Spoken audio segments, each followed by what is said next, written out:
काय टाकला 20-20-13 खत हे टाकलेलं आहे. पहिले 15-15 टाकलेलं होतं. मिक्स केलंय खत दोन्ही मिक्स केलेलं आहे. आणि आता बी तर पहिले टाकलेलं आहे थोडस. आज रान झालेलं आहे. अशा पद्धतीने याच्यामध्ये बी टाकला.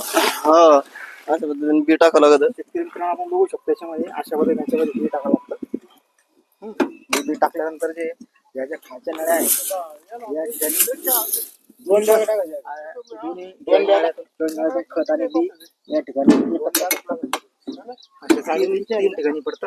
म्हणजे 2-2 फुटात अंतर होऊ शकतं. आता तू वरण केलं 8-9 अंतर पडत असते. शेतकरी मित्रांनो आता आपण जसं बघतोय त्याच्यामध्ये आता खत बी टाकल्यानंतर आता हे ट्रॅक्टर रेडी आहे पेरणीसाठी. जसं आपण आता बघू शकतो याच्यामध्ये खत बी एकाच वेळेस पडणार. परत पाठीमागून जे तर पास लावलेली आहे त्याच्यावर खत बी पडल्यानंतर जसं खत बी पडतं त्याच्यानंतर लगेच त्याच्यावर माती पडणार परत. आता जसं बघू शकतो आपण या ठिकाणी आता हे खाली लागलं खाली. आता हे खत बी पडलं का हे जे पाच चालली पाठीमागची हे माती टाकतं त्याच्यावर.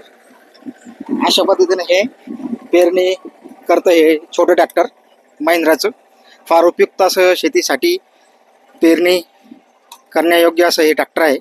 याचा तुम्ही बघत आहात त्या शेतामध्ये आता कशा पद्धतीने चांगल्या पद्धतीने पेरणी होत आहे. आता आपण बघू शकतो आतापर्यंत जेवढी मक्का टाकली गेलेली एवढ्या शेतामध्ये.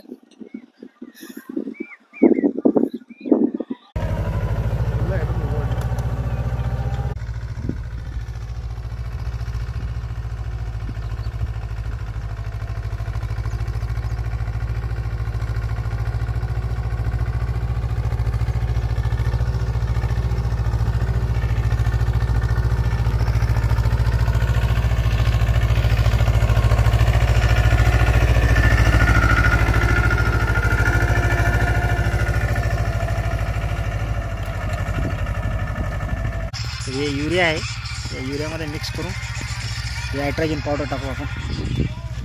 नायट्रोजन पावडर असं की आता बघू शकतो आपण. टाका ती कोणती पावडर आहे. हे नायट्रोजन पावडर आहे. याला आपण मिक्स करणार याच्यात आता.